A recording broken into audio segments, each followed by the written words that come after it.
안녕하세요. 전 현직 전국 진로진학 상담 부장 선생님께 인사드리겠습니다. 저는 경기도 진로진학 상담교사협의회 초대 회장을 지냈었고, 어, 전국 협의회 부회장을 어, 역임했던 진로파파 정도입니다. 저는 원래 전공은 영어 교육이었고요. 예, 어쩌다 보니 또 이렇게 진로 교사가 되었습니다. 또 어쩌다 보니 또 밀려서 경기도 협회 어, 초대 회장을 맡게 되었습니다. 그런데 저의 사명의식이 음, 좀 남달랐던 것 같습니다. 예, 그때 당시에는 저는 어, 우리 그 교감 선생님께서 공문을 가지고 3학년 교무실로 올라왔습니다. 제가 3학년 부장으로 있었거든요. 그런데 좀 표현하자면 정부장 당신을 위한 제도가 하나 생겼어요라고 하면서 예, 저를 특별히 아끼시는 그 교감 선생님이셨는데 거기에 그 공문의 내용에는 수업 10시간 한다는 그러한 게 어, 그 교감 선생님 눈에는 딱 들어왔나 봐요. 빨리 제가 또 이 전문직으로 또 관리자로 승진하기를 원했던 그 교감선생님께서는 수업 시간 10시간 하면서 장학사 공부나 아니면 관리자 되는 공부를 꾸준히 좀 준비하면 어떠냐. 그래서 그렇게 고민이 시작이 됐죠. 예, 사실 고3 부장으로 있을 때에는 뭐 그런 다른 관련된 공문에 대해서는 거의 신경 쓸 겨를이 없잖아요. 예, 저는 교직 생활을 고3 부장을 쭉 많이 해왔었습니다. 예, 거의 뭐 교직의 절반 이상을 고3 담임 또는 부장을 해왔다라고 해도 과언이 아닐 정도로 예, 입시나 진학에 대해서는 많은 경험을 갖고 있었습니다. 그런데 저는 이렇게 계속해서 그 학부모님들은 2학년 학부모님들은 또 입시 경험이 있다고 해서 저를 계속 교장 선생님을 쫄라서 3학년 부장을 계속해서 맡게 했었고 반면 저는 이렇게 계속해서 갈 수 있나? 저하고 비슷한 분들은 다 뭐 교장 교감으로도 승진해서 가고 그런데 또 고3 부장을 한다는 것은 아시잖아요. 시간도 많이 투자해야 되고 밤늦게까지 남아 있어야 되고 아침 일찍 일어나야 되고 신경을 많이 써야 되니까 그래서 건강은 상하고 또 가정에 소홀하고 이런 생활이 계속해서 지속이 돼야 되느냐 고민하고 있던 차에 이제 그 교감 선생님이 그러한 예, 공문 한 장이 고민의 시작이 되었습니다. 그런데 웬걸요? 예, 고려대학교 연수를 시작하는데 뭐 앞에 나와서 인사하시는 분들이 어, 그 가원교사 적재 해소용으로 진로교사를 만들었다. 여러분들 참 그 불쌍하다 뭐 이런 뉘앙스로 그때 그 앞에서 인사말을 했던 것 같아요. 그리고 또 심지어는 어떤 분 제가 영어 교육을 또 전공하고 영어를 가르쳤다고 했더니 그 좋은 교과를 왜 버리고 진로 쪽으로 선택해서 왔느냐. 그 얘기를 듣는 순간 저는 머릿속이 좀 싸했습니다. 지금 대한민국 정부에서 최초로 하는 이 정책이 제대로 체계화되지는 않았구나. 또 충분히 우리 선생님들에게 그런 게 공지가 되지 않은 상태에서 이렇게 급작스럽게 진행이 되고 또 저는 그렇게 고민하다가 이제 결국은 이제 신청을 했는데 이 연수를 받으면 진로교사를 할 수 있을까? 또 진로교사가 되어서 나가서 무엇을 어떻게 가르쳐야 될까? 이러한 것들에 대한 머릿속이 조금 멍해지기도 했습니다. 예, 그래서 연수를 받으면서 뭐 포기를 많이 생각을 했었죠. 예, 그또 저는 영어를 공부할 때 가르칠 때 또 참 즐거웠었고 또 영어 교사로서는 또 뭐 아이들에게도 좀 많이 그 아이들이 좋아하는 그런 영어 선생이었으니까요. 그 과목을 버린다는 게 쉽지 않았었습니다. 그래서 이제 뭐 전문직이나 아니면 관리자 승진에 관련된 그런 점수를 관리한다고 해서 이제 결국은 수업 10시간에 가장 딱 필이 꽂혀가지고 예, 원서를 냈었던 거죠. 예. 그런데 뭐 저만 그런 것이 아니고 아마 여러 선생님들도 그러셨을 것 같아요. 예. 특히 초창기 일기 때는 그랬었습니다. 우리 또 경기도 같은 경우에는 고려대에서 연수반이 4개 반이 운영이 됐고요. 인하대학교에서 연수반이 2개 반이 운영이 됐습니다. 그러니까 서로 이제 다른 공간, 교육과정은 비슷하게 했을지 몰라도 내용도 그렇게 같지 않았었고 강사님도 달랐었고 예, 그랬던 것 같습니다. 그러던 차에 이제 그 각 반에 연수단 반에 반장을 뽑으라고 그랬습니다. 그런데 저는 그때 웬일인지 뭐 맨 앞에 앉았었던 것 같아요. 앞에서 두 번째인가 세 번째 줄에 앉아 있었습니다.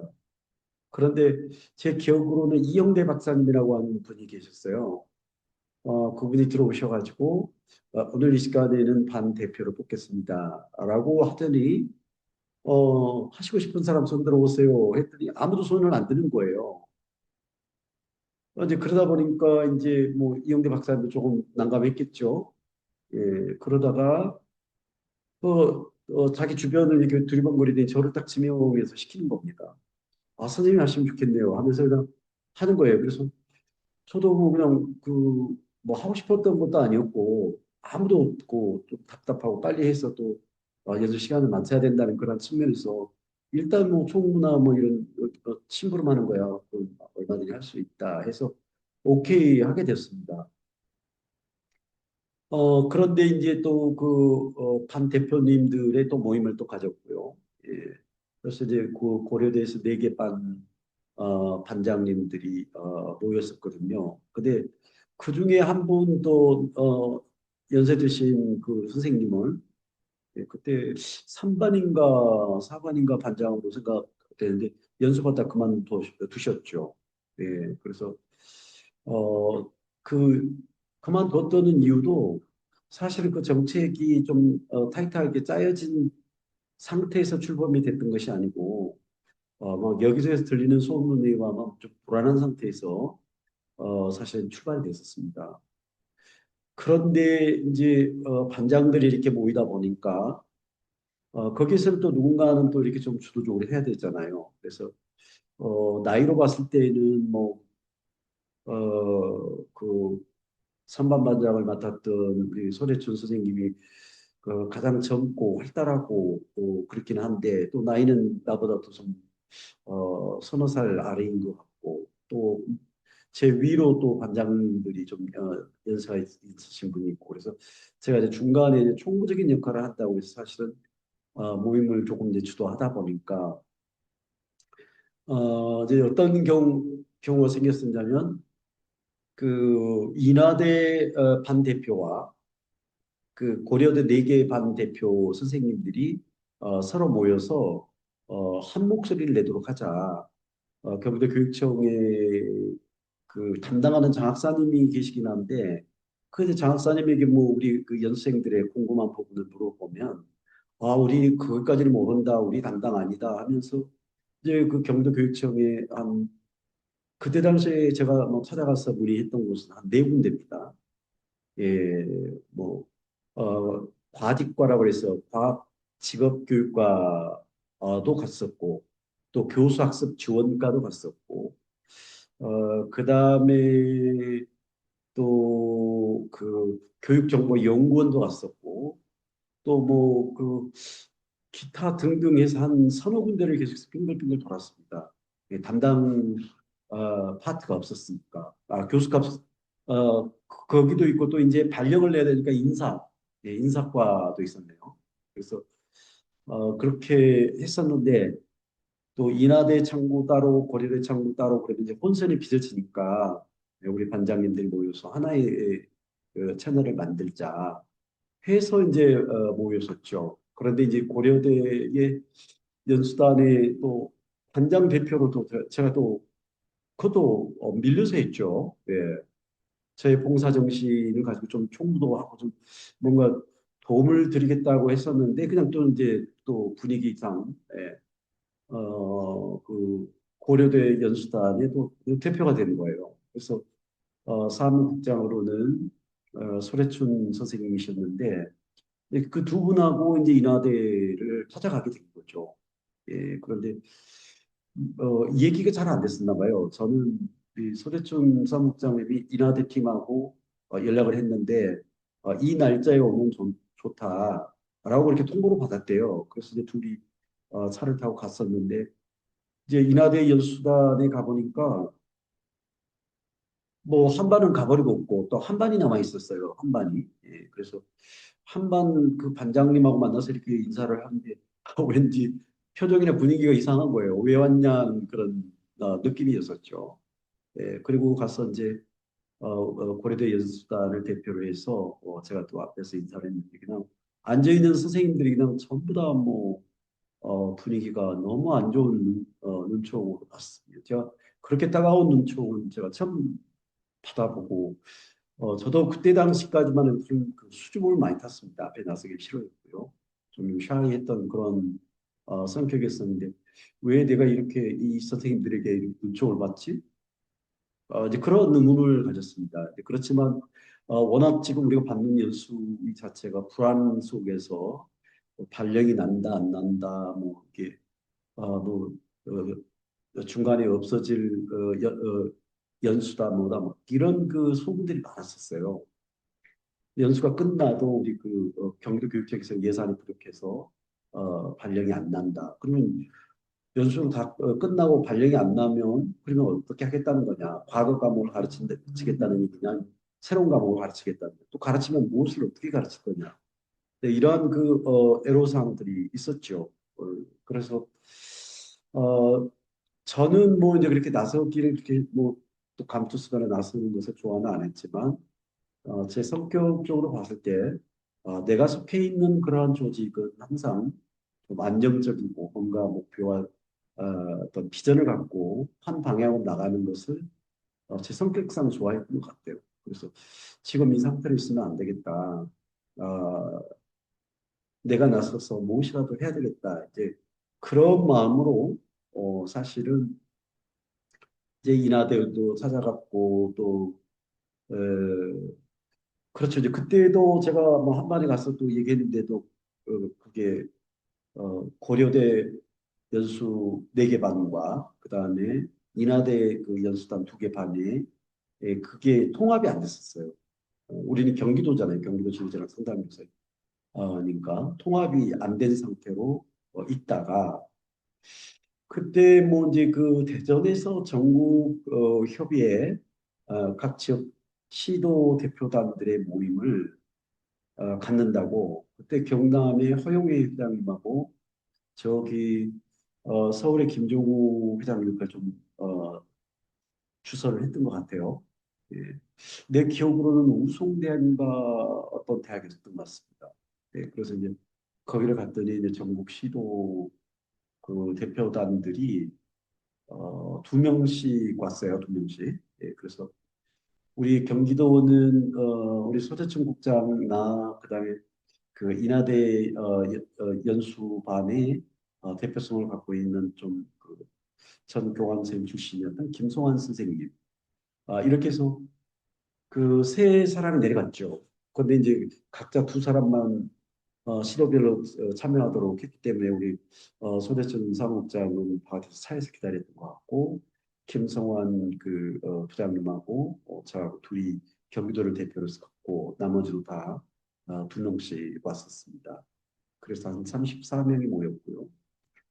이제 그러면서 이제 그 회의가 전국 회의는 그때 처음 만들어졌고 그 다음에 이제 그 끝나고 오면서 이제 그 김성환 부회장하고 이러저러한 얘기 좀 나눠보면서 그 부회장님이 고려대 연수생들이 숫자도 많고 또 자기는 또 교감도 하셨고 자원은 뭐 나이 차이가 좀 있죠. 그분이 연장자시니까. 그래서 저보고 그냥 그 전체 대표를 하는 것은 어떠냐. 자기가 부회장 한다고. 그래서 그러면 좋습니다. 그것도 뭐 봉사한다는 마음으로 생각을 했던 거니까요. 이게 무슨 감투가 될지도 또 생각도 못했고, 뭐 또 불안한 위치였고, 그리고 또 뭐 경기도 전체 연수단이 대표가 되면 또 발령이라든지 이런 것들에 대해서 신경을 쓰면서 교육청을 왔다 갔다 해야 될 거 아닙니까? 그래서 저는 그렇게 뭐 썩 달갑게 생각은 안 했는데 또 연령적으로 보니까 그분보다 제가 한 네다섯 살 뭐더 연하이고 그래서 그럼 그냥 봉사하는 마음으로 했습니다. 하고 해서 이제 만들어졌던 거예요. 예, 이제 그리고 난 다음에 이제 고려대 그 연수단 선생님들을 전체 강당에 모아놓고 인하대 연수단 대표가 이렇게 얘기를 했고 제가 경기도 전체의 대표가 되게 되었다. 그리고 이제 우리 손해춘 사무국장을 하기로 했고 이제 인하대의 대표 선생님께서 부회장을 하기로 했다. 뭐 이렇게 이제 그 서로 약속이 됐습니다.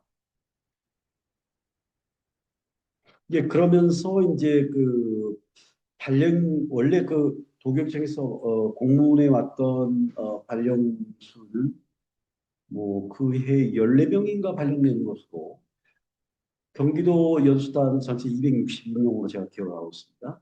262명이 다 연수를 받았는데 14명 하면 나머지는 거의 대부분 사실 발령을 못 받고 이제 기존의 과목들을 가지고서 또 수업을 해야 되는 그런 상황에 직면해 있습니다. 그러면서 선생님들도 어, 그 불평과 불만 또 뭐 여러 가지 또 우려 또 이런 것들이 그때 좀 많이 수군거리고 웅성거리고 어, 회장이었던 저에게 또 많이 와서 그 문의도 하고 이제 그러다 보니까 저는 뭐 연수를 꾸준히 막 성실하게 받는데 포스를 맞추기보다는 우리 선생님들의 어떤 그런 불안이나 또 민원 문제를 해결하기 위해서 이제 끊임없이 경로교육청 거리도 멀죠. 예, 경로교육청 에 왔다 갔다 하면서 전화하고 발령은 제대로 받는 거냐, 발령 못 받으면 우리 지금 어떻게 하는 거냐, 내년도에는 그러면 발령을 받느냐.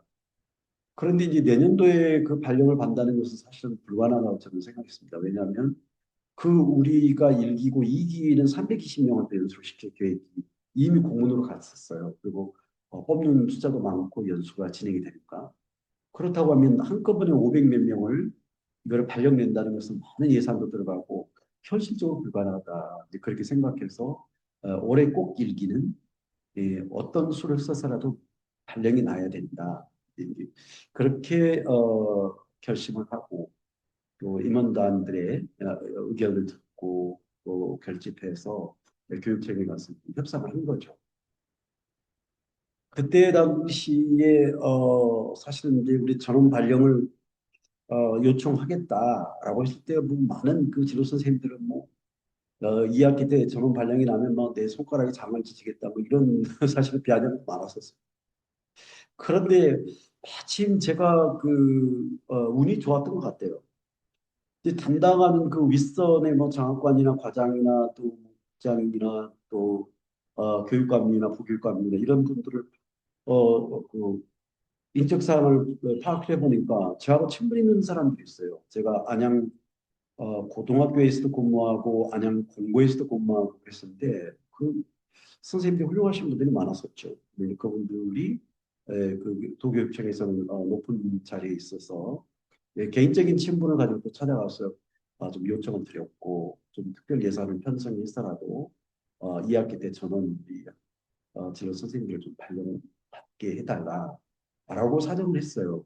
근데 안 된다는 거예요. 그리고 뭐 교육청에 가면 담당자가 나는 모르는 일이다. 뭐 자꾸 뭐 핑퐁해서 세 군데 네 군데 삥삥 돌아다니다 보면서 이제 제가 이제 이거 너무 너무 심하다. 어떻게 교육청의 행정이 이런가? 아니면 대한민국 정부의 정책이 이렇게 추진이 되는 건가? 하면서 조금 약간 의분감을 좀 느꼈습니다. 네, 그래서 이렇게 해서는 안 되겠다. 그래서 근데 그 경기도 교육청에 지금도 뭐 기억이 납니다. 노갑빈 어, 과학직업교육과의 그때 장학관님이셨던 것 같아요. 나중에는 교육장님으로 퇴임하신 걸로 알고 있는데 그분께 이제 좀 강력하게 건의를 드렸죠. 그리고 개인적인 또 뭐 친분도 쌓고 뭐 그때 어머니 돌아가시고 그 장학관님 어머니가 돌아가셨어요. 근데 또 거기에 또 뭐 부조도 냈고 많이 그 로비를 한 거죠 일종의. 그랬더니 그 장학관님께서 그러면 교육감님을 만날 수 있는 자리를 만들겠다. 그렇게 얘기를 하셔서 너무 고마웠었죠. 예, 그런데 그 아무리 기다려도 연락이 안 오는 거예요. 그리고 담당 장학사님이 물어보면 모른다. 그래서 그때는 이제 우리 임원 회의를 하고서 좀 뭔가 행동을 좀 보여줘야 되지 않겠느냐. 압박을 한다고. 그래서 이제 제가 밤 늦게까지 이메일을 다 썼습니다. 이제 행동을 촉구하는 글을 가지고 그렇게 해서 이제 뭐 그 우리 진로 선생님들에게도 뿌리고 그다음에 막 그 제가 알고 있는 교육청의 장학사, 장학관, 뭐그 윗선 다 이메일로 다 뿌렸어요. 이제 그러다 보니까 이제 비상이 걸리는 거죠. 그래서 조금 그 다급했던지 교육감님을 직접 대면할 수 있는 기회를 주겠다. 며칠자로 와라. 그래서 이제 제가 그때 당시에 임원진들을 다 소집해서 같이 들어가자. 같이 들어가서 또 서로의 입장을 얘기하고 교육감님 의견 들어보자. 이렇게 해서 어떻게 보면 이제 그 단판을 짓는 그런 모임이 있었습니다. 그리고 이제 그때 당시에 제 기억에 남는 것은 진로와 혁신. 예, 그때는 혁신 교육이 뭐 처음 나왔을 때이고 아주 줄을 이루었을 때죠. 네, 그래서 제가 기억에 남는 것은 진로와 혁신은 매우 진보적인 가치이고 상당히 친해질 수 있는 형제와 같은 개념이다. 정부의 정책이고 하니까 혁신과 진로를 다 접목시켜서 어, 그 경기 교육을 좀 발전시켜 나가면 좋겠다. 이런 것에 이제 그 교육감님께 좀그 감동이 되셨던 것 같아요. 제 느낌에. 예, 그리고 이제 조금 있다 보니까 교육청에서도 교육감님이 들어오셔서 이제 고위급에서 특별 예산을 그런 별도 세워서 진로교사들을 0.5TO로 해서 전원 발령을 내는 걸로 그렇게 합의를 봤다고 결정이 났대요. 그런데 제가 그때 당시 잘 알고 있었던 서현상 교육감님은 안양고에서 같이 근무했던 뭐 형님 동생이었던 그런 분인데 그분한테서 저녁에 늦게 전화 온 거예요. 축하한다고 진로에서 전원 발령을 그 교육감님이랑 그 고위직에서 다 합의를 봤다. 특별 예산은 그때 43억을 별도 예산을 편성해서 전원을 발령 내는 걸로 합의를 봤다. 이런 얘기를 전해주시는 거예요. 그래서 너무너무 감사하다. 이제 그래서 이제 그거를 우리 이메일로 우리 진로 선생님들에게 다 알리고 카톡 저기 카페에도 알리고 이제 다음날 또 연수 받으러 가서 고려대 연수 받으러 가서 또 알렸었어요. 근데 그 선생님들 중도 일부는 그 말을 믿을 수가 있겠느냐.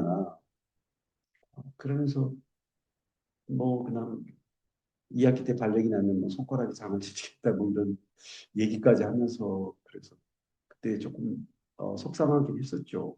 그렇게 확실하게 부교육감님 뭐 실언하겠습니까? 네, 그런데 계획대로 2학기 때 전원 발령이 났죠. 근데 이제 그중에 몇 명 안 나는 사람은 본인들이 학교에서 맡고 있던 업무가 중요한데 2학기 때 진로 교과로 바꿔버리면 학교 업무에 차질이 있다 그래가지고 그분들이 요청해서 사실은 이제 그 다음 연도에 발령이 난 분들은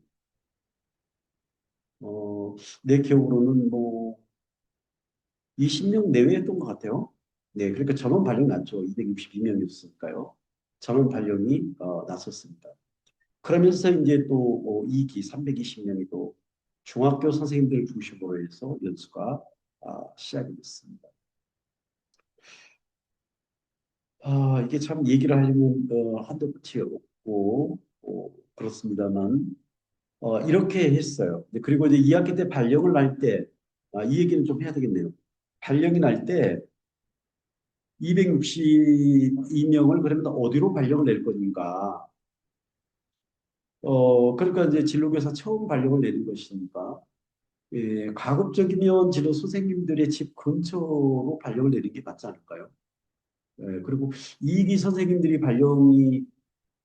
발령까지는 그때 생각을 못했습니다. 그리고 진로교사 대표인 제가 그것까지도 관여할 수 있는 그런 권한도 없었고, 교육청의 인사 담당자 학사님 잘 알아서 하시겠지.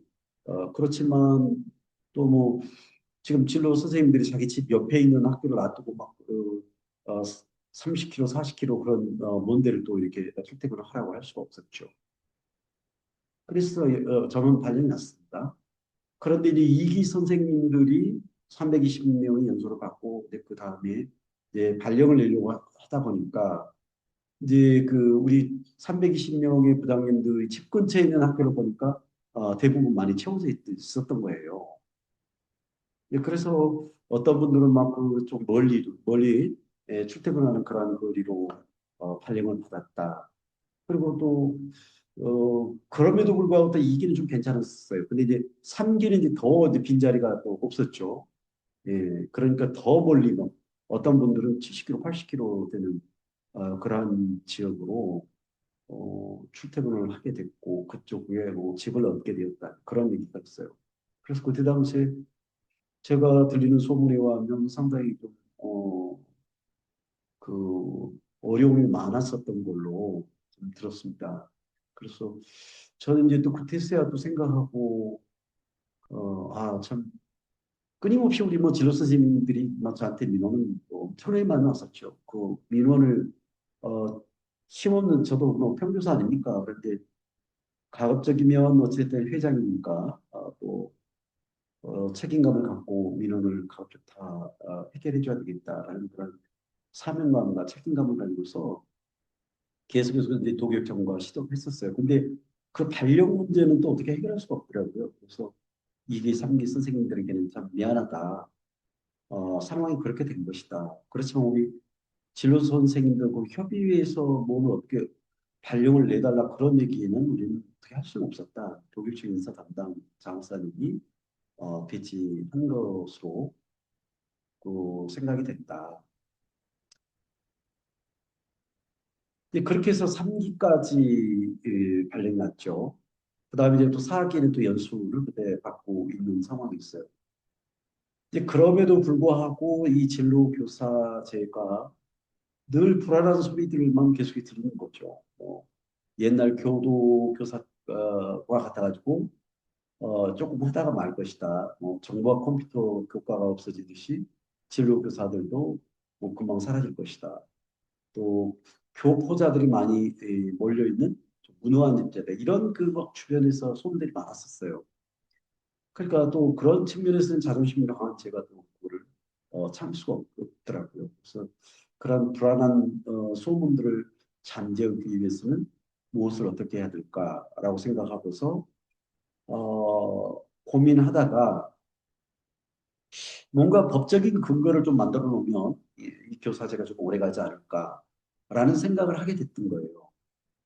이제 그러다가 이제 경기도에 어, 도의원 한 분을 만났죠. 그분은 성남에 있는 분인데 성남에 이제 진로 체험 박람회를 한다고 해서 또 협의회 대표로서 또 초대를 해서 제가 갔죠. 그러니까 그때 그 행사를 주도했던 사람이 우리 경기진로진흥상담교사 협의회 3대 회장이었던 김성기 선생님이었던 것 같아요.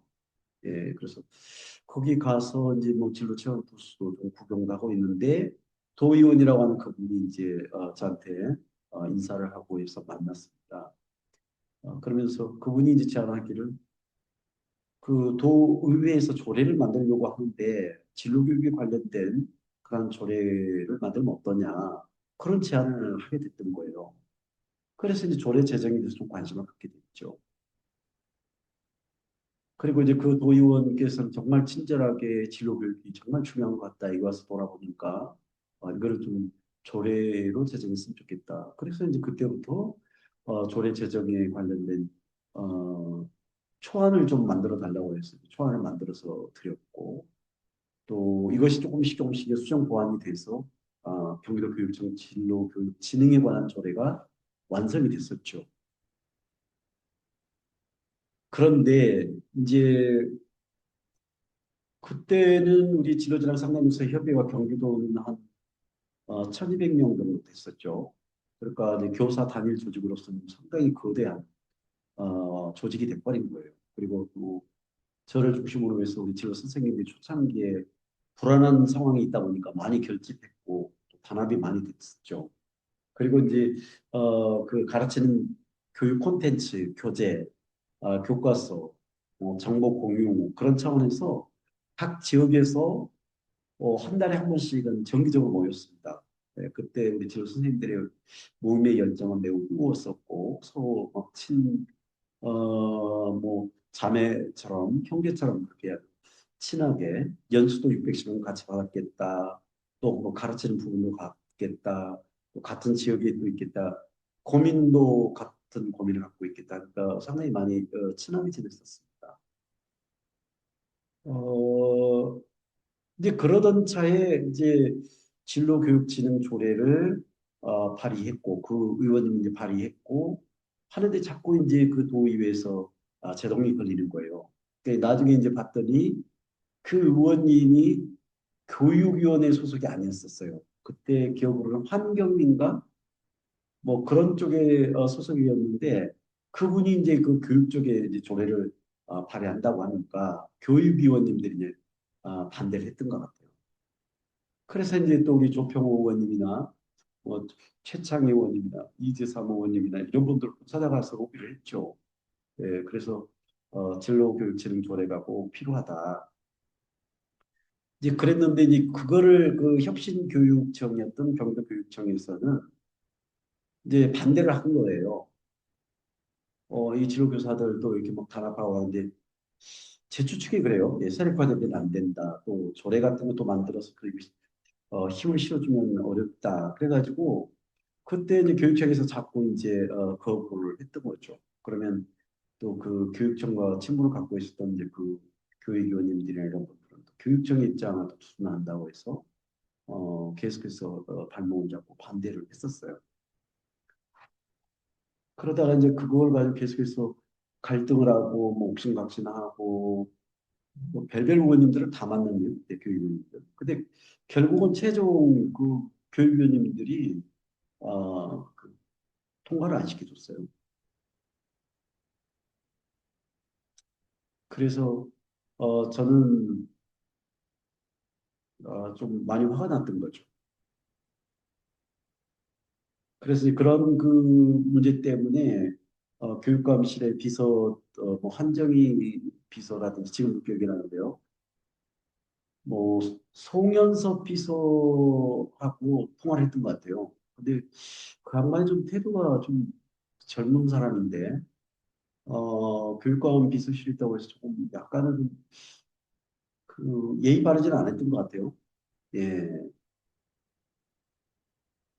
그래서 이제 제가 좀 경론을 벌였었고 어, 그러다가 이것도 에피소드인가요? 그 신년 산학회를 교육감님께서 하시는데 이제 그 교사 단체의 대표들을 다 초대를 했어요. 저기 어딘가요? 그 바이마르산 수락산인가? 수락산 그쪽을 이제 등반을 하는데 저도 갔었죠. 우리 협회 부회장이었던 그 이대 회장이었던 박정근 회장님 동반해서 같이 갔었죠. 내려오는 길에 우리 이제 송현석 그 비서관을 만났는데 쌩 까는 거예요. 그래서 내가 또 찾아가서 비서님 또 그렇게 했으면 좀 풀어라 하고 이제 악수를 요청했는데 악수도 거절하고 뭐 가버리는 거예요. 속으로 엄청나게 괘씸했죠. 뭐 나이도 어린 교사 출신도 아니고 예. 그래서 그때부터 좀 제가 마음속에 좀 두근거리고 그랬어요. 의분이 이랬던 거죠. 그리고 이제 나중에는 이제 통과를 안 시켜주면서 이제 지금 그 양원택 그때 과장님이셨던가 장관님이셨던가 그분을 통해서 이제 그런 소문이 들리는 거예요. 지금 상위법이 국회에 있는 상위법 진로교육법이 있는데 그 법이 통과가 되지 않은 상태이기 때문에 조례는 상위법에 근거가 없어서 통과를 시킬 수가 없다. 그런 얘기를 하는 거예요. 교육적인 입장을 전달을 하신 거죠.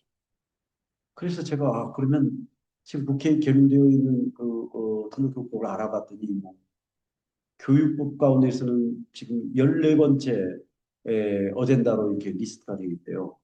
그때 당시에 민주당의 교육 간사는 김태년 성남 지역의 국회의원이었었어요.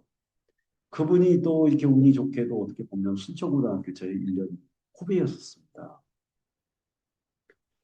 그래서 이제 간사님을 만나고 또 이 지역교육 통과를 좀 이슈화해달라. 그런데 이제 사람들에게 있어서 이 진로교육법이 뭔지 이제 붐이 일어나지 않기 때문에 대학 등록금 감면이나 이런 것들이 우선 어젠다로 있었기 때문에 그런 법안을 처리하고 첨예하게 또 대립돼 있다 보니까 14번째 있는 진로교육법까지 신경 쓸 수가 없었다라고 하는 거예요.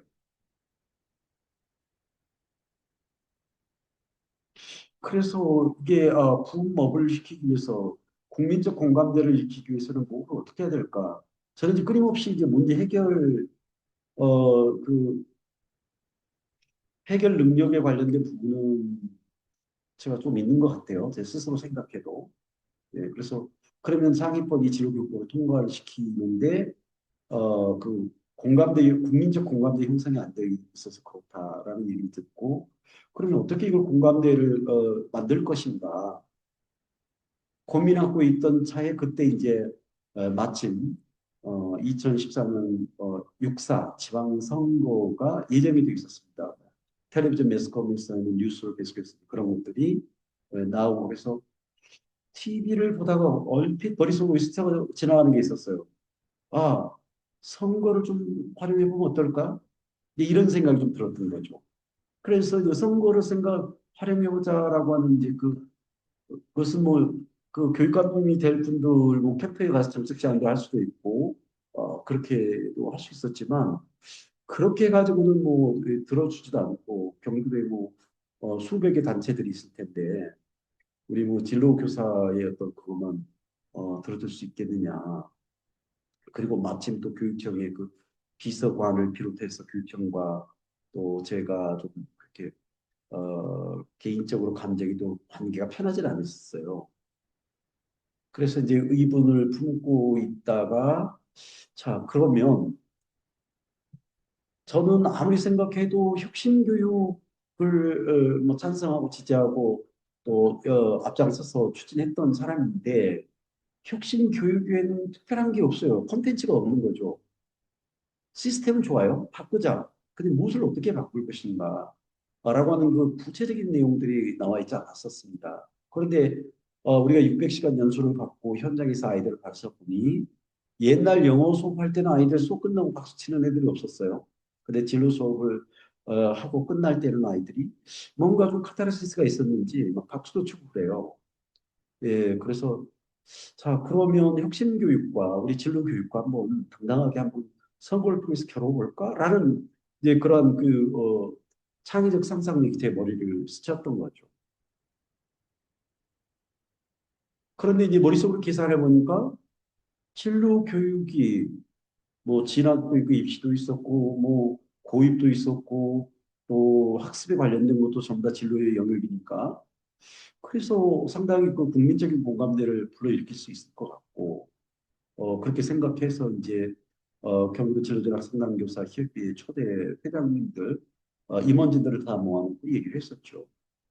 예, 그렇게 하고서 내가 그러면 경기도 교육감에 출마해서 우리 김상원 교육감님의 혁신과 김상원 교육감님과 같이 한번 좀 대결을 해보면 어떠냐. 라는 이제 제안을 했었죠. 또 이제 그러한 용기에 대해서 동의하시는 분도 있었지만 또그 현실적인 선거 구도에서 그게 가능한 일이냐 말리는 분도 있었습니다. 그런데 제 머릿속에는 법을 통과시키기 위해서는 그 빅카드, 히든 카드를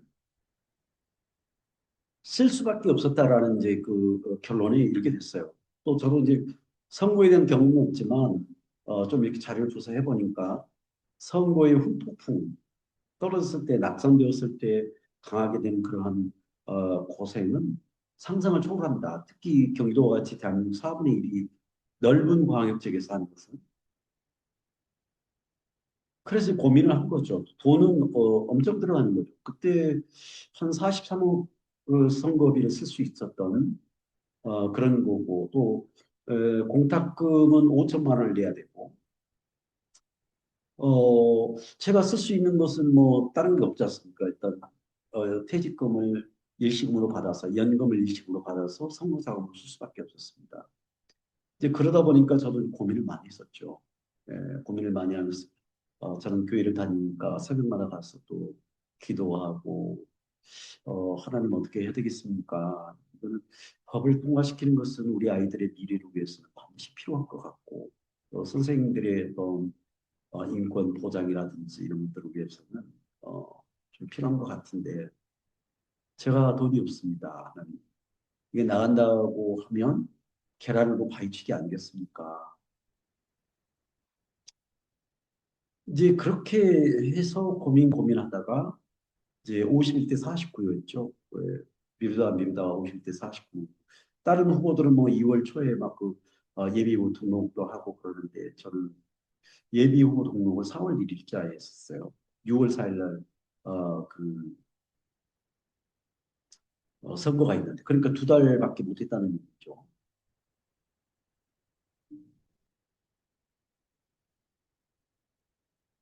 그래서 이제 그 예비 후보를 뭐 저는 연금을 깨지 않고 하려고 여기저기 좀 돈을 알아봤어요.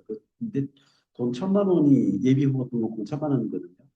1,000만 원이 도저히 모여지지가 않아요. 그래서 그냥 제가 연금을 가서 일시금으로 찾으려고 했더니 연금관리공단의 담당자가 나중에 후회하실 거라고 한 2, 3일 더 생각해보고 오라고 하더라고요.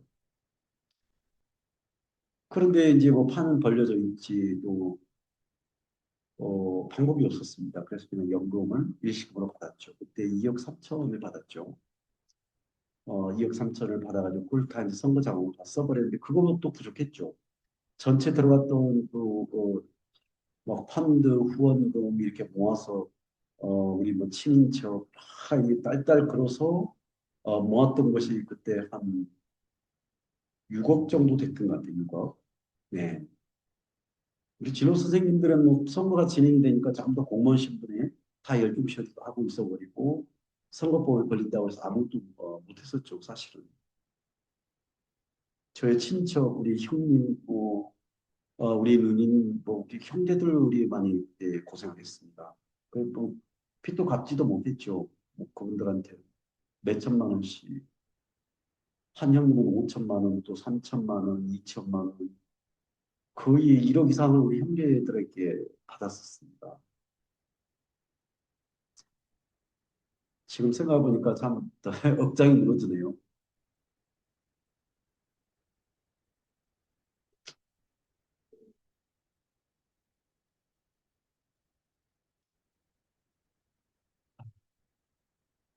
그때 이제 선거 캠프에 큰 현수막이 바르고 있습니다.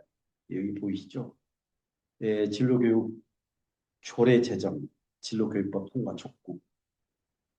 그리고 그때 이제 그 선거 출마의 목표가 두 가지였었죠. 조례 제정과 법 통과였었어요. 그리고 이제 저그 옆에 있는 이 사진 속에 있는 이분은 여기 우리 안양고등학교 지사회가 얼마 전에 통화를 했었는데 성균관에 나와가지고 지금 아주 유능한 회사원으로 근무하고 있고 여기는 이제 어머니였죠. 이 친구가 안양고등학교 1학년 7반 반장했었고 진로파파를 좋아해서 그때 와서 또 여기 사진 찍었습니다. 진로교육법 통과 촉구했어요. 오로지 처음부터 끝까지. 그랬더니 우리 박정근 그 이대 회장님께서 오셔가지고 회장님 진로교육만 얘기하면 유권자들 진로교육도 들어본 적도 없는데 그거 가지고 선거 망치면 어떻게 하느냐 우려를 하시더라고요. 그리고 또 이제 안양고 제자 이 친구들이 와가지고 선생님 그 연설을 목표로 하지 않고 진로교육 통과 촉구하고 진로교육이 뭐예요? 진로가 무슨 소주 이름입니까? 이렇게 하면서 그냥 선생님을 조롱하고 나가버리더라고요. 제일 처음에 도와주겠다고 왔었는데 그런 어떤 시련과 또 뭐 비웃음을 감내하고서도 저의 목표는 오로지 진로교육법을 이슈화하고 통과시키는 것. 또 이거를 통해서 법이 통과되든 안 통과되든 진로교육이라는 용어를 많이 사람들에게 국민들에게 퍼뜨리면 진로교육에 대한 인식과 내면을 얻을 것이다라고 저는 생각을 했습니다. 그래서 뭐 가는 데마다 다 진로 막 했었죠. 그랬더니 이제 또 진로 선생님 중에 또 우리 협회 임원이라고 하는 두 분 와서 회장님 중간에 그만두고 들어가면 어떻습니까? 지금 회장님은 어차피 당선이 안 되고 좀 딜을 해서 들어가는 것이 어떻습니까? 지금 생각해보니까 그분들도 사실은 저를 위해서 생각하고 했던 거예요. 예, 참 우리 협회를 위해서도 저를 위해서 높은 충성심을 발휘했던 분들이니까 그분의 열정과 애정은 제가 이해를 하고도 남죠. 이제 그런데 저는 또 속으로 한편 속으로는 좀 아쉬움이 있었어요. 그러면 조금이라도 한 표라도 더 얻을 수 있도록 더 같이 노력을 하지 왜 나보고 들어가라고 하느냐라고 하는데 그런 생각이 좀 들더라고요.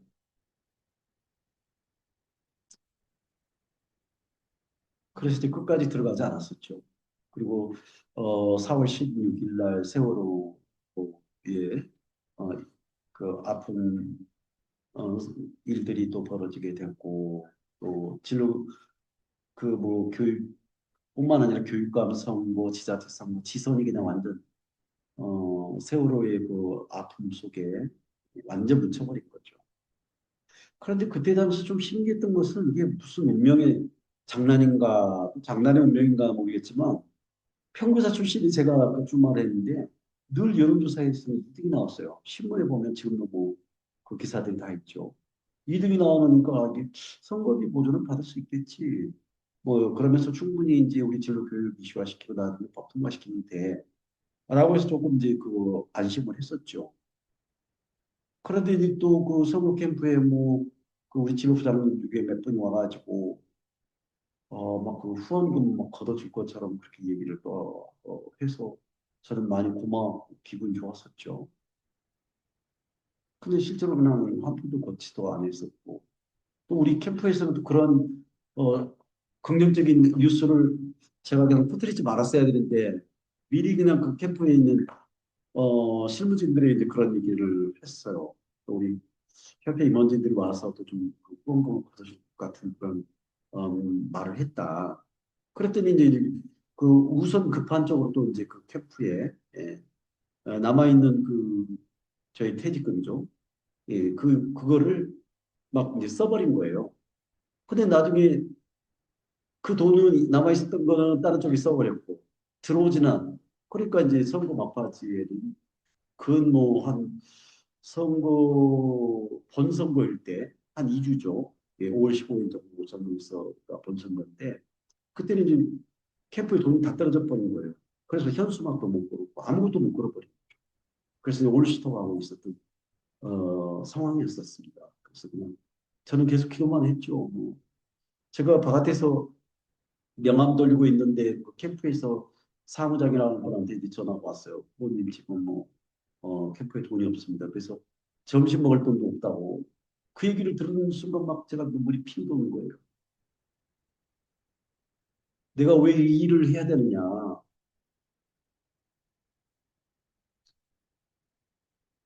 그런데 이제 그런 얘기를 저 성남에 있는 도의원 그 윤은수 의원님이라고 아까 그 조례 제정에 신경 써줬던 분이 있다고 그랬잖아요. 근데 그분을 이제 그 성남 쪽에 가서 만난 거예요. 그 명함 돈에다가. 그랬더니 그분이 또 누님이라고 제가 이제 고향 후배였죠. 그러니까 동생 고생 많이 한다고 좀 식사를 하라고 30만 원을 봉투를 주는 거예요. 아, 그런데 그걸 받으면서도 얼마나 눈물이 났는지 또 그거 받아서 또 이제 캠프에 돈이 없다고 그래서 식사비도 없다고 그래가지고 갖다 전달하고 또 급히 우리 또 친인척들한테 또 이분들 그래도 좀 식사는 해야 되지 않느냐 해서 또 근근히 한 거예요. 근근히. 그러다가 이제 잘못된 또 그 유세차 계약을 캠프에서 해버린 거예요. 뭐 펀드가 들어오고 또 후원금이 들어올 것이다를 예측하고 원래 그건 로드맵이었죠. 선거 유세차를 계약하는 것은. 들어올 것을 예상하고 계약을 해버린 거예요. 그래서 돈은 안 들어왔지. 계약은 체결됐지. 그래서 이 돈이 안 들어왔기 때문에 제가 이제 이건 빨리 가서 계약을 취소해라 유소차. 유세차에 그때 그 비용 얼마였냐면 3억 4천이었어요. 3억 4천. 엄청나게 큰 돈이었죠.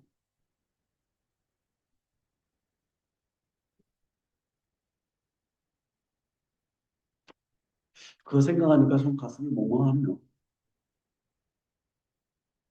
아, 그렇게 하고 이제 결국은 이제 뚜껑을 열어봤더니 제가 꼴찌가 나거든요. 표는 이제 진보 보수로 그냥 싹 쏠려버리고. 근데 소문이 이제 그렇게 났죠. 제가 뭐 현수막을 못 붙이고 캠프에 돈이 떨어졌다고 소문이 다 나가게 되고.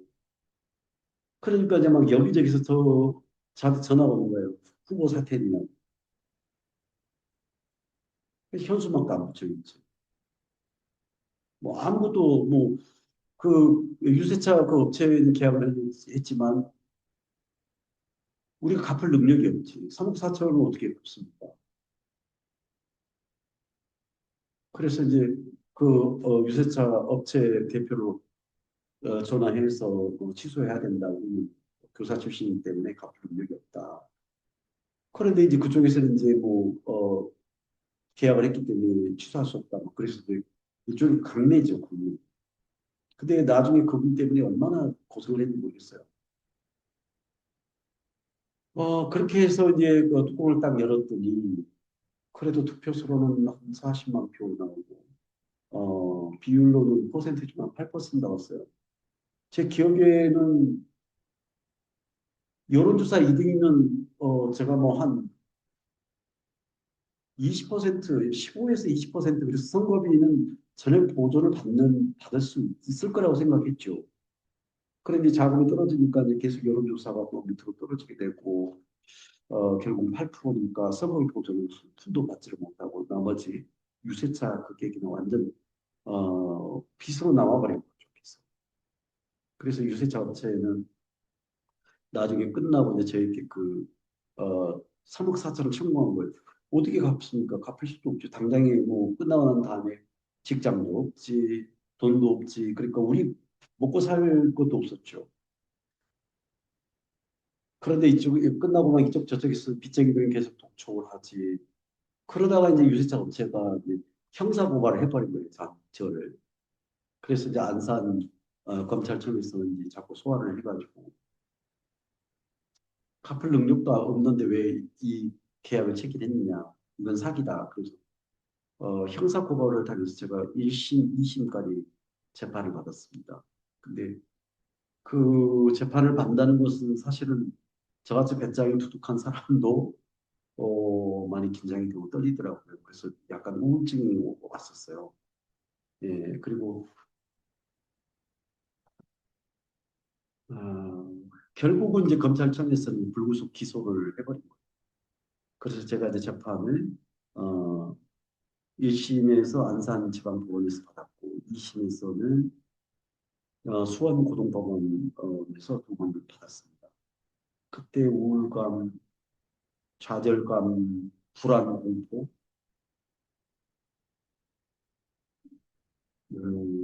상상할 수 없었죠.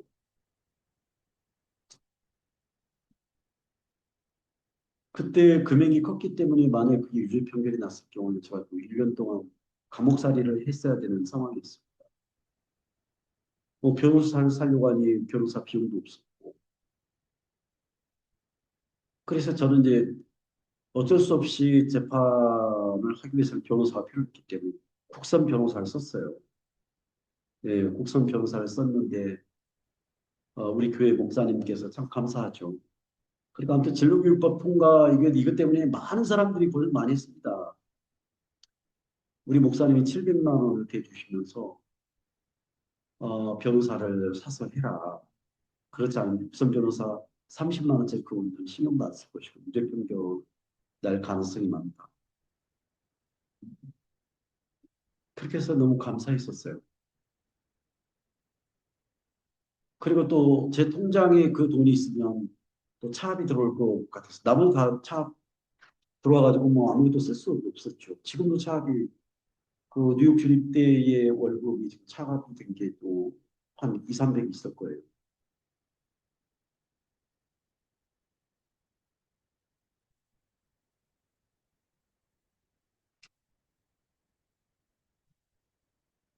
그래서 이제 그 700만 원을 내 통장에 넣어놨다 또 차압 압류를 당할 수가 있어서 이제 우리 박정근 회장님 통장에 또 넣은 거예요.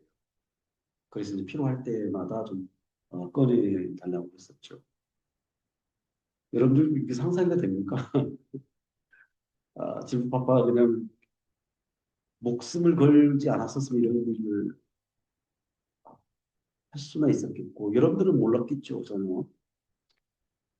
그래서 이제 결국은 또 이제 그 변호사를 또 구하러 다니다 보니까 전부 다 뭐 금액이 3억 4천이면 최소 변호사비 1,500을 줘야 된다 말이에요. 1,500. 1,500이 어디가 있습니까? 그래서 이제 우리 제자가 마침 그 부장판사가 있어요. 그래서 어지간하면 제자한테 참 이런 폐를 끼치지 않기 위해서 연락을 안 했었는데 어쩔 수 없이 제자한테 전화를 했어요. 자처지종을 얘기했죠. 부장판사는 공무원의 입장이니까요. 예, 그래서 이제 법에 대한 로드맵을 쭉 설명을 해주는 거예요. 그러면서 이제 그 선생님을 좀 돕겠다. 그런 제자의 그런 인기가 있어서 이 제자는 뭐 여기 그 선택의 친구와 같은 동기죠. 예, 같은 동기이고 서울대 법대를 나와서 예, 고시에 졸업과 동시에 합격한 아주 명제이죠. 저의 또 자랑이기도 하고 자부심이기도 했던 윤지상 판사, 윤지상 변호사죠. 법무법인 존재의 대표 변호사입니다. 예. 윤지상 변호사 제자가 그때 당시에 이제 판사였었으니까요. 변호사를 소개시켜 주겠대요. 자기 친구 변호사인데 그 변호사가 그냥 300만 원 해줬어요. 300만 원. 그러니까 완전 뭐 1,500짜리를 300만 원이 있으니까 이거 얼마나 디스카운트 들었죠. 그리고 이제 감동을 받았던 것은 뭐냐면 우리 그 제자 그 윤지상 판사가 이거는 선생님 상황은 절대 사기가 아니다. 만약에 사기가 되면 자기가 헌법 소원을 내서라도 바로잡겠다. 그러면서 그 친구 변호사한테다가 저의 그 사건을 의뢰를 했던 거죠.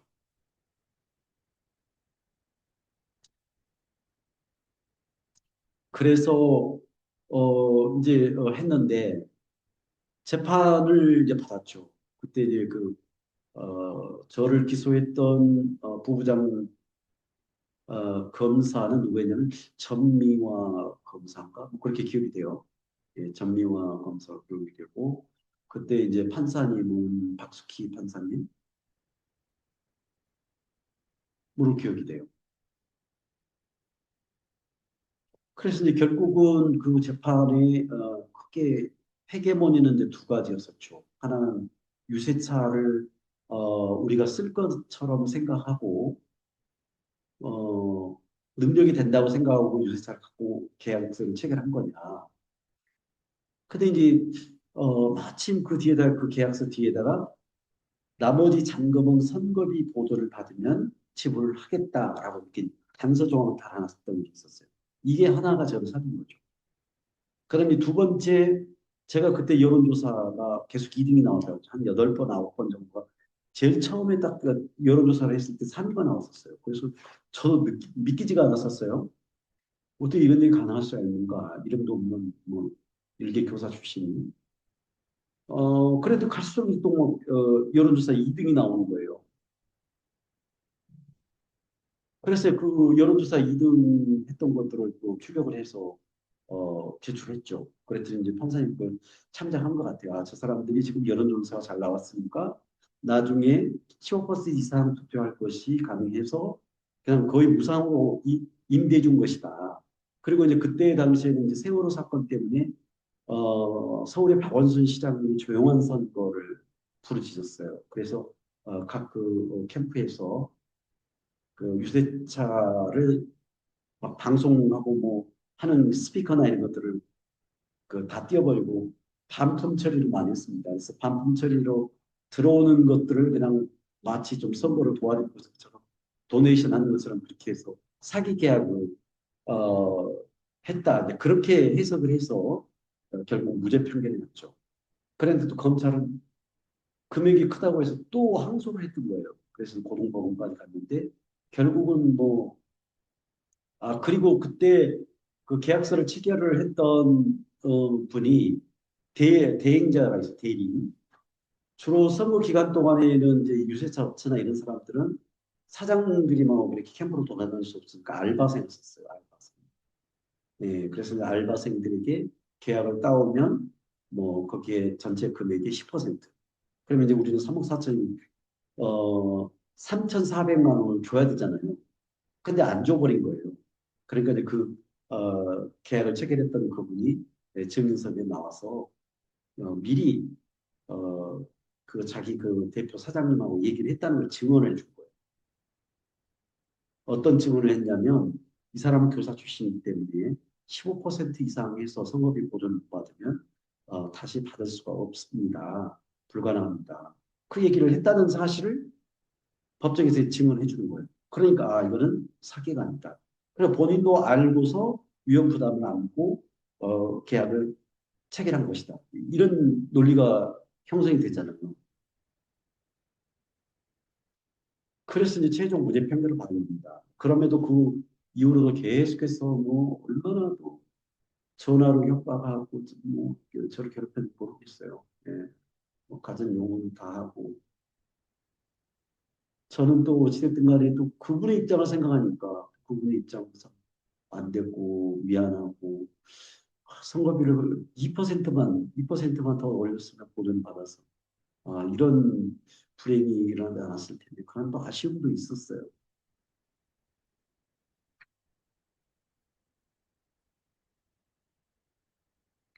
정말 이 방송을 들으면서 우리 그때 좀 열심히 도와주지 않았던 우리 전 선생님들 좀 반성 좀 했으면 좋겠습니다. 여론조사 2등을 그렇게 줄곧 하고 학생 여론조사에 제가 1등을 했어요. 한겨레 신문에. 관훈 기자 클럽의 기자단의 후보자과 또 평가도 제가 1위를 했습니다. 그렇게 해서 이제 완전 선거 낙선자가 없어. 최악의 경우가 돼버린 거죠. 최악의 경우. 대통령 선거는 어떻습니까? 낙선이라도 전부 선거비 15% 넘어가잖아요. 그러니까 비용 다 보전받잖아요. 또 당에서 지원을 받고. 근데 저는 제 연금 풀어서 한 거예요. 보전은 어디서 받습니까? 우리 진로 선생님들이 간 그 단합심, 속으로는 제가 많이 속상했습니다. 법이 통과가 되면 누가 혜택을 볼 것인데 진로교사 저는 발령 내라고 그렇게 했고 우리 친인척 돈 수억 끌어와가지고 다 이렇게 해서 그래도 40만 표 정도는 받은 거예요. 그 40만 표가 어떤 의미가 있겠습니까? 국회의원들 입장에서는 국민의 여론이 중요하잖아요. 그러니까 청와대에 뭐 30만 이상 올라가면 뭐 법 개정한다 뭐 이런 얘기도 있지 않습니까? 그런데 제가 경기도에서만 40만 표로 받은 거예요. 그래 곱하기 4죠. 전국에 4분의 1이니까. 160만 표예요. 그러면 국민의 160만 명이 원하는 이 법을 국회의원을 통과 안 시키고 배길 수 있습니까? 여러분들이 데모에서 로비해갖고 이게 법이 통과되는 거라고 생각하면 큰 오산입니다.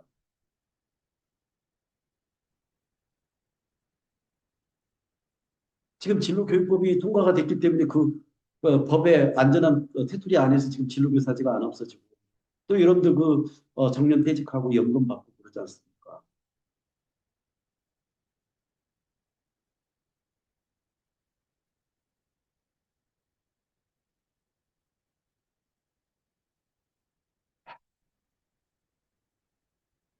지금까지 이제 그렇게 하고 또 낙선 이후의 이 삶은 사실은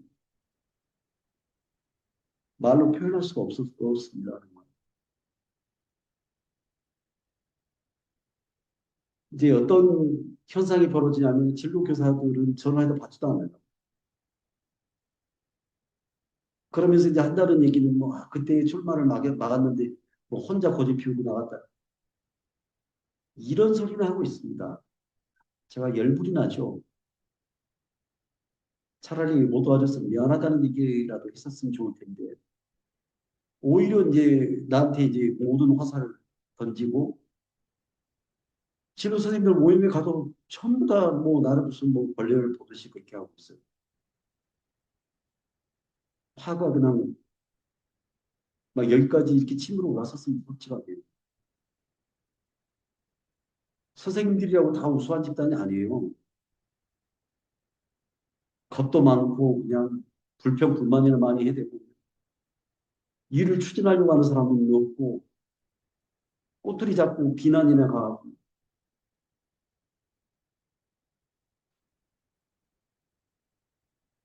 그런데 이제 저는 그 지난 12년 동안에 사실은 이 세월을 극복했던 것도 제가 만약에 그 신앙이 없었으면 아마 어떤 선택을 했을지도 몰라요. 그때 그 후보에서 이재정 교육감이 한 분 당선되고 나머지는 다 낙선이 됐잖아요.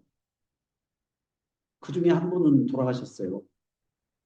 한 분은 기초생활 수급자로 그냥 근근히 살아갔어요. 한 분은 시골로 내려가가지고 초야 묻혔습니다. 농사 짓고 있어요. 이 선거의 피해가 엄청나게 크거든요. 저는 속으로는 그렇게 생각했어요. 우리 진로 선생님들 뭐 애경사 뭐 이런 데 제가 그 협의회 회장할 때 3년 동안 전라남도 광주까지 갔다 왔어요. 그 추운 얼음 도로 위에.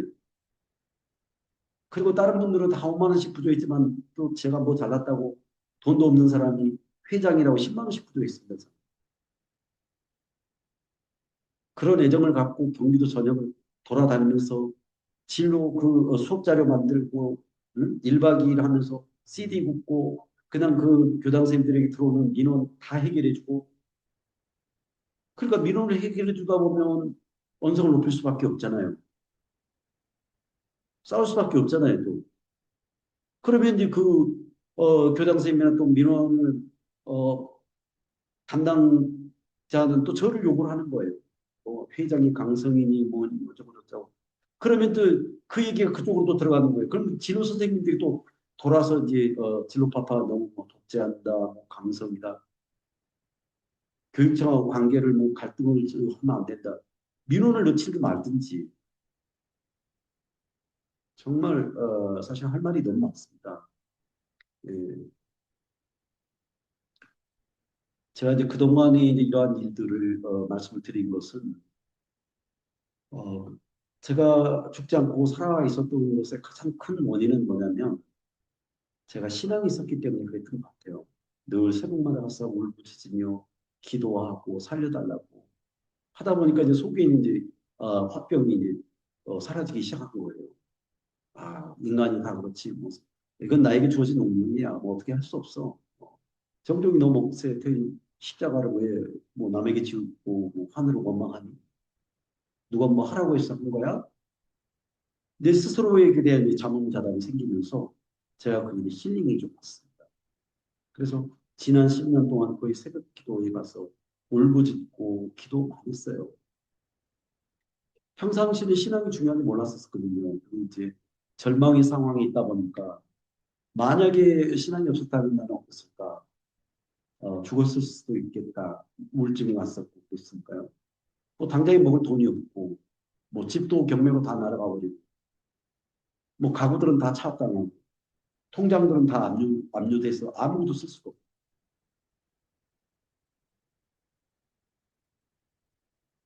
또 선거 때 우리 친인척들에게 돈 뭐 수억을 다 끌어왔기 때문에 더 달라고 할 수도 없었고 음.